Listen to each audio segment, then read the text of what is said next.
मी पण याच कॉलेजचा विद्यार्थी आहे, आता सरांनी सांगितलं.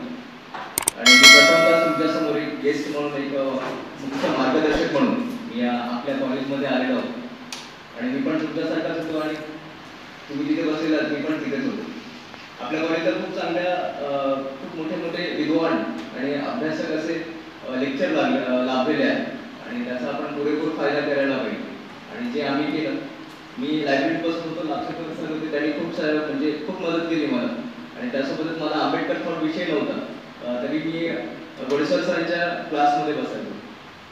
आणि भूगोल मेश्राम सर खूप छान शिकवतात आणि आता ते सगळं मी भूगोलचं विसरून पण गेलो.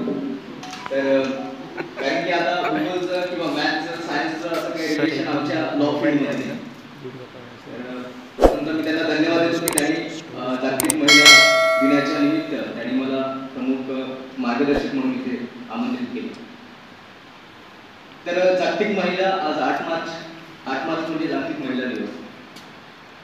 एक विशेष दिवस आहे. त्या विशेष दिवसामध्ये म्हणजे आज पूर्ण जगामध्ये इंटरनॅशनल वुमेन्स डे म्हणून सेलिब्रेट केलं जातं. यामागे काय उद्देश असेल की पूर्ण जगामध्ये स्त्रियांना दुय्यम लेखलं गेलं. म्हणजे कुणाला मतदानापासून डावललं गेलं, कुणाला शिक्षणापासून डावललं गेलं. आणि त्यापेक्षा आता इंटरनॅशनल किंवा बाहेरच्या देशापेक्षा जर आपली वस्तुस्थिती जर आपण आपल्याच देशाचं बघितलं तर संविधान लागू होण्या अगोदर आणि 26 जानेवारी 1950 रोजी संविधान आपलं अंमलात आलं, भारतीय संविधान. त्यानंतरही ती फक्त पुस्तकावरच आहे किंवा ती एक संविधान मसुदा तयार आहे, पण त्याचं इम्प्लिमेंटेशन जे आहे, अंमलबजावणी व्हायला पाहिजे, ते आताही होत नाही. काय नेमकं परिस्थिती होती की भारतीय समाजाची, भारताच्या राहणाऱ्या स्त्रियांची, आपण हे आधी जाणून घेणं आवश्यक आहे. त्यानंतरच आपण वुमेन्स डे, जे आता आपण महिला दिन सेलिब्रेट करत आहोत, ते आपल्याला पूर्णपणे समजून येईल. भारतातील स्त्रियांना संविधान म्हणजे 26 जानेवारी 1950 पूर्वी भारतातील स्त्रियांना शिक्षणाचा अधिकार नव्हता, संपत्तीचा अधिकार नव्हता, धार्मिक स्थळी किंवा धार्मिक समारंभात पार्टिसिपेट किंवा सहभाग करण्याचा अधिकार नव्हता त्यांना. त्यासोबतच की संपत्तीचा अधिकार आणि शिक्षणाचा अधिकार ह्या गोष्टी डावलण्यात आल्या. आणि ज्या काही मुख्य आहे की त्यांना ताठमानेनं या पुरुषप्रधान संस्कृतीमध्ये जगता येत नव्हतं. आणि कुठेतरी माणुसकी, स्त्री ही एक माणूसच आहे, ही कुठेतरी त्याचा जो स्टेटस आहे त्यांनी बाजूला ठेवलेला होता. त्यांना हीन दर्जा देण्याचं म्हणजे आतापर्यंत तरी सुरू आहे. पण कुठेतरी भारतीय संविधान लागू झाला, त्याच्यानंतर ही परिस्थिती चेंज झाली. जे भारतीय संविधान लागू होण्यापूर्वी जे काही हक्क आणि अधिकार जे पुरुषांना होते, स्त्रियांना नव्हते, ते हक्क आणि अधिकार भारतीय संविधानामध्ये आपल्या आता स्त्रियांना बहाल झालेले आहेत. आणि स्त्रियांना ते भारतीय संविधानामध्ये तरतुदी किंवा अनुच्छेदात ती उल्लेख केलेले आहे. पण त्या गोष्टी आपल्याला सध्या आतापर्यंत आपल्याला माहिती नाही. त्यामुळे आपण कुठलीही जर आपल्यावर अन्याय अत्याचार झाला तरी आपण पुढे ते फेस करू शकत नाही किंवा त्याच्यावर आवाज उठवू शकत नाही. का तर आपल्याला कायद्याचं नॉलेज नाही आहे, आपल्याला कायद्याचं नॉलेज नाही आहे. आपण शिक्षण घेतो, आपण PhD पर्यंत चाललो, पण आपल्या त्या शिक्षणाला काहीच अर्थ नाही. कायदा किंवा संविधानाचं वाचन हे फक्त ज्युडिशरीने किंवा लॉयरने किंवा ॲडव्होकेटने यांनीच करावं असं नाहीये. कारण की कायदा काय फक्त काय त्यांच्यासाठी नाहीये, कायदा हा देशातील प्रत्येक नागरिकांसाठी आहे. आपल्याला साक्षर तर व्हायचं आहे, आपल्याला त्यासोबतच विधी साक्षर व्हायचं आहे. म्हणजे आपल्याला कायद्याचं नॉलेज असणं खूप आवश्यक आहे. भारतीय संविधानामध्ये स्त्रियांच्या उन्नतीकरिता, स्त्रियांच्या प्रगतीकरिता कोणकोणते तरतुदी करण्यात आलेल्या आहेत, कोणते कोणते राईट्स त्यामध्ये दिलेले आहेत, हे आधी जाणून घेणे खूप गरजेचं आहे. जी पुरुषप्रधान संस्कृती आताही चाललेली आहे, आताही ती कुठेतरी हिडन आहे, पण ती एक मेल डोमिनन्स सोसायटी ती आताही अस्तित्वात आहे, पण ती आपल्याला दिसत नाहीये. ती बोलण्यातून आपण बोलून देतो की आम्ही स्त्रियांना व्यवस्थित दर्जा देतो, त्यांना सन्मान देतो, परंतु ते आपण जेव्हा कृतीमध्ये वागताना ते दिसत नाही. आणि जे भारतीय संविधानामध्ये अनुच्छेद किंवा आर्टिकल जे स्त्रियांच्या हक्कासाठी दिलेले आहेत, ते आता कागदावरच आहे. आणि आज यानिमित्त मी ॲडव्होकेट असल्यामुळे तुम्हाला त्या व्यतिरिक्त म्हणजे कायद्याच्या व्यतिरिक्त बाकी काही सांगणार नाही. काय कायदे आहेत संविधानामध्ये? आर्टिकल 14 आहे the constitution of India. Article 14 अनुच्छेद 14 काय म्हणतो? Equality before of law, equal protection of the law. म्हणजे कायद्यासमोर सगळ्यांना समानता आणि समान संरक्षण. कोणीही जेंडर बायस करणार नाही, म्हणजे लिंगभेद करणार नाही. पुरुषांना वेगळे कायदे आणि स्त्रियांना वेगळे कायदे किंवा शासनाच्या जेवढ्या काही योजना असतील त्या योजनांमध्ये पुरुषांकरिता वेगळे आणि स्त्रियांकरिता वेगळे अशा कुठल्याही योजना कोण स्टेट करणार नाही. स्टेट म्हणजे कोण? तर सेंट्रल गव्हर्नमेंट आणि स्टेट गव्हर्नमेंट. जे आपले केंद्र शासन आहे किंवा राज्य शासन आहे त्यासोबतच जे ऑर्डिनन्स पास करतात आणि जे आपले लॉ कायदे बनवतात, पार्लमेंट आहे आणि स्टेटमध्ये आपल्या राज्यामध्ये विधान परिषद आहे. हे कुठलेही असं जेंडर बायस होईल किंवा लिंगभेद होईल अशा कोणतेही कायदे ते तयार करणार नाही. त्यासोबतच अनुच्छेद 16 आहे. अनुच्छेद 16 काय म्हणतो की जे पब्लिक प्लेसेस आहेत, पब्लिक प्लेसेस काय आहेत? तर हॉटेल्स आहेत, त्याच्यानंतर विहिरी, सार्वजनिक विहिरी आहेत किंवा स्कूल्स आहेत, शाळा आहेत, कार्यालय आहेत. त्यामध्ये सगळ्यांना कुठलेही जात, धर्म, लिंग किंवा वंश भेदाभेद न करता, डिस्क्रिमिनेशन न करता त्यांना इक्वॅलिटीच्या, समानतेच्या अधिकारानुसार सगळ्यांना अलाउड केलं जाईल. सगळ्यांना त्याच्यामध्ये ते जेवढे काय ऍक्सेस करायचं आहे किंवा त्याचे काय म्हणू आपण त्याला की ऍक्सेस करायचा आहे, तर त्यावेळी त्यांना प्रत्येकांना ते करता आलं पाहिजे की सार्वजनिक ठिकाणी प्रत्येकांना जाता आलं पाहिजे आणि त्या सोयी सुविधा ते उपलब्ध करून दिलेल्या आहेत ते घेता आलं पाहिजे. या सगळ्या गोष्टी त्या भारताच्या अनुच्छेद क्रमांक 16 मध्ये दिलेल्या आहेत. आणि तर आपल्या देशामध्ये संविधान लागू झाल्यानंतर खूप सारे कायदे करण्यात आलेले आहेत. त्यासोबतच एक हुंडा प्रतिबंध कायदा, डावरी प्रोहिबिशन ऍक्ट हे पण लागू करण्यात आलेलं होतं. का तर भारतीय समाजामध्ये हुंडा प्रथा ही प्रचलित झालेली होती. म्हणजे हुंडा घेतल्याशिवाय लग्न करायचं नाही, म्हणजे स्त्रियांनी पुरुषांना किंवा नवऱ्याला हुंडा द्यायचं ही प्रथा प्रचलित झाली होती. आणि हे लोकांच्या मानसिकतेमध्येही ते रुजलं होतं की नाही, मुलीला लग्न करून द्यायचं असेल तर काही ना काही पैसा किंवा त्या म्हणजे हुंडा म्हणून द्यावा लागेल. तर कुठे स्त्रीच्या किंवा त्या मुलीच्या वडिलांनी मुलाला पैसे दिल्यानंतर त्यांची घरची आर्थिक परिस्थिती ही कमजोर व्हायची आणि त्यामुळे ते सुसाईड करायचे. किंवा हुंड्यासाठी मुलींना टॉर्चर केलं जात होतं, छळवणूक केलं जात होतं नवऱ्याकडून आणि सासूकडून आणि सासरकडून तिला छळवणूक केला जात होता. मग त्यावेळी संसदेने एक स्पेशल कायदा करून आपल्याला हुंडा प्रतिबंधक कायदा हा लागू करण्यात आला की जो हुंडा घेणार आणि जो हुंडा देणार ते दोन्ही पक्ष, त्या स्त्रीकडले आणि पुरुषांकडले, ते दोन्हीही त्या गुन्ह्यासाठी, त्या पनिशमेंटसाठी जबाबदार आहेत. त्या दोघांना पण पनिशमेंट होईल. तर हे जर हुंडा प्रतिबंधक कायदा संसदेने तयार केला. त्यासोबतच डोमेस्टिक व्हायलन्स ऍक्ट, त्याला आपण डिविट ऍक्ट म्हणून, ते 2005 साली लागू करण्यात आलं होतं. तर त्या डोमेस्टिक व्हायलन्स ऍक्ट मध्ये घरेलू हिंसाचार प्रतिबंधक कायदा 2005 मध्ये हा कायदा लागू करण्यात आला. या कायद्यामध्ये काय तरतुदी आहे? जर आपलं घर आहे आणि घरात एक म्हणजे स्त्रिया असतात, मग ती मुलगी असो, आई असो, सून असो, कोणतीही मुलगी असो, जे एका घरात राहत आहे, पण त्या घरातल्या लोकांकडून, मग ती एका मुलीला सुनेला सासूकडून त्रास होत असेल किंवा सासूला सुनेकडून त्रास होत असेल किंवा तिच्या सासऱ्याकडून त्रास होत असेल किंवा तिच्या नवऱ्याकडून त्रास होत असेल किंवा मुलीला बापाकडून किंवा आईकडून त्रास होत असेल, तर अशा वेळी ती डोमेस्टिक व्हायलन्सची कंप्लेंट फाईल करू शकते. तर कुठे? तर प्रोटेक्शन ऑफिसर, जे ICDS ऑफिसमध्ये बसतात, जे महिला बालकल्याण डिपार्टमेंट जे अहेरीमध्ये आहे, तिथे एक प्रोटेक्शन ऑफिसर असतो, संरक्षण अधिकारी. त्यांच्याकडे आपण ती रिटर्न कंप्लेंट देऊ शकतो. मग त्यानंतर तिचं त्या केसचं संपूर्ण अहवाल ते प्रोटेक्शन ऑफिसर तयार करतील आणि ते मग कोर्टामध्ये पाठवतील. त्या मग तिथेच केस चालेल. त्या कायद्यानुसार मुलीला वडिलांकडून कंपेन्सेशन म्हणजे एक खावटी देण्याचा अधिकार आहे. खावटी मिळेल वडिलांकडून, किंवा जर तिला मारत असेल किंवा जीव मारण्याची धमकी देत असेल तर मग कोर्ट ऑर्डर करेल की तिला प्रोटेक्शन देण्यात यावं, पोलीस प्रोटेक्शन देण्यात यावं.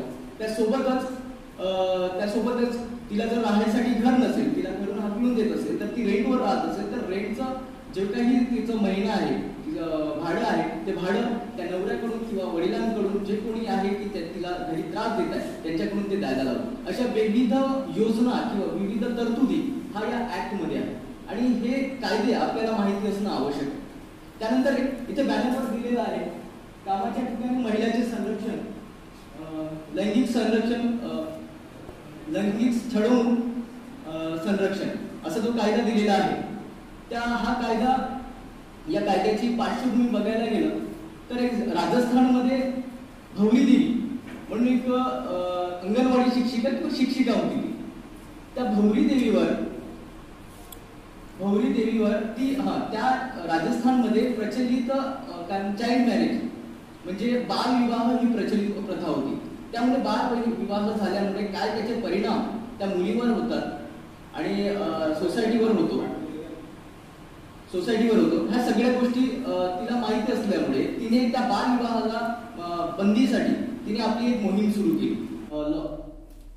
आपले कला शाखेचे आहात म्हणजे BA याच्यामध्ये खूप सारे वेगवेगळे कायदे तुम्हाला राज्यशास्त्रामध्ये शिकवलं जात असतं. आता ते कायदे फक्त पार्लमेंट, विधानसभा या व्यतिरिक्त आपल्या कॉलेजमध्ये कायद्याचे पुस्तक आहेत जे मी वाचलं होतं, जे मी जेव्हा BA होतं तेव्हा मी वाचलं होतं. तर तुम्ही सगळ्यांनी ते कायदे वाचणं खूप गरजेचं आहे. त्यानंतर काय CRPC मध्ये खूप सारे प्रोव्हिजन्स दिलेले आहेत. महिलांना जर पोलिसांना अटक करायचं असेल कुठल्या गुन्ह्यामध्ये तर त्यांना आधी समज दिला जातं आणि पुरुष कॉन्स्टेबल मार्फत महिलांना अटक केल्या जात नाही, स्त्री कॉन्स्टेबल मार्फत महिलांना अटक केल्या जाते. समजा महिला मुस्लिम असेल आणि ती जर बाहेर येत नसेल तर तिला एक रिटर्न कंप्लेंट दिली जाते, एक रिटर्न समन्स दिला जाते. तिची कन्सेंट असेल तर मग तिला दिल्यानंतर मग तिची कन्सेंट असेल त्याच्यानंतर तिच्या प्रोसिजरनुसार, तिच्या धार्मिक प्रोसिजरनुसार तिला अटक केलं जातं. आणि ज्या प्रत्येकाचे धार्मिक किंवा त्यासोबतच महिलांचे जे काही राईट्स आहेत त्यांना जे संविधानामध्ये दिलेले आहेत त्यानुसारच हे बाकीचे कायदे आणि त्यामध्ये तरतुदी आलेल्या आहेत. तर विविध कायदे हे तुमच्यासाठी तयार झालेले आहेत. पण तरीही एवढे खूप सारे कायदे तयार होऊन सुद्धा आतापर्यंत महिलांची प्रगती म्हणजे शून्यातून थोडं 0.1% असं काहीतरी म्हणा तर तेवढीच प्रगती झालेली आहे. पण कायदे असूनही कायद्याचे योग्य प्रकारे इम्प्लिमेंटेशन होत नाही. एक कायदा आहे त्याच्यामध्ये अमेंडमेंट केलं जात आहे. ते जे 2012 मध्ये निर्भया केस झालं होतं त्याच्यामध्ये क्रिमिनल ऍक्टमध्ये अमेंडमेंट झालं. त्याच्यानंतर आता 2018 मध्ये अमेंडमेंट झाला. 18 मध्ये ती प्रोसिजर, रेपची प्रोसिजर आली आहे. त्याच्यामध्ये काय, जर 14 वर्षाखाली मुलीला जर कोणी रेप करत असेल तर त्याला डायरेक्ट फाशीची शिक्षा किंवा लाईफ इम्प्रिझनमेंट, त्याला कॅपिटल पनिशमेंट दिली जाईल असे केलं.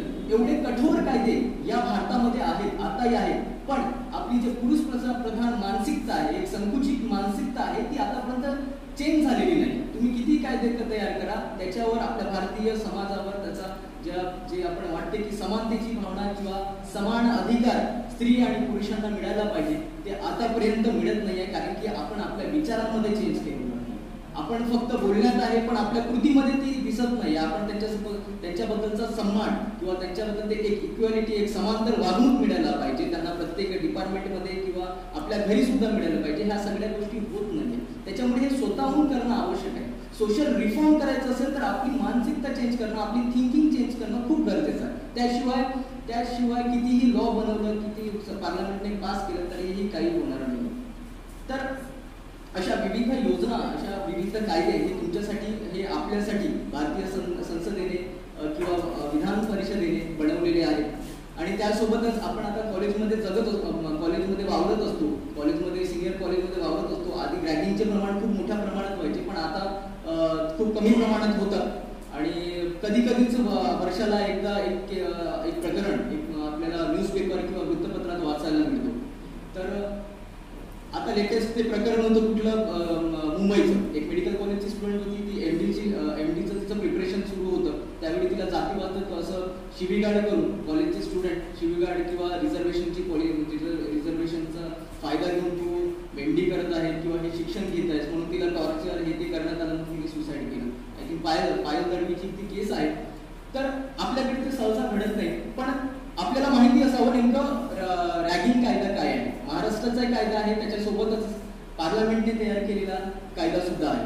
तर कुठलाही सिनियर किंवा सिनियर असेल, सिनियर आपण फर्स्ट इयरमध्ये आहोत, सेकंड इयर किंवा फायनल इयर किंवा आपल्याच क्लासच्या कोणीही विद्यार्थी जर आपल्याला कुठली गैरकायदेशीर कृती करायला लावत असेल, त्याच्यानंतर धमक्या देत असेल किंवा नाचायला लावत असेल किंवा ज्यामुळे आपली लज्जा किंवा आपली जे डिग्निटी आहे ते खाली होईल, तर अशाच कुठल्याही गोष्टी घडत असतील तर ते रॅगिंगमध्ये येत असतात. आणि त्यामुळे तुम्ही तेव्हाच्या तेव्हा आपल्या प्राचार्यांकडे किंवा रॅगिंग कमिटीचे जे हेड आहेत त्यांच्याकडे कंप्लेंट करणं खूप आवश्यक आहे. आणि आज युजीसीने सुद्धा ॲडमिशन करताना प्रमाणपत्र मागितलं आहे की तुम्ही ॲडमिशन केल्यानंतर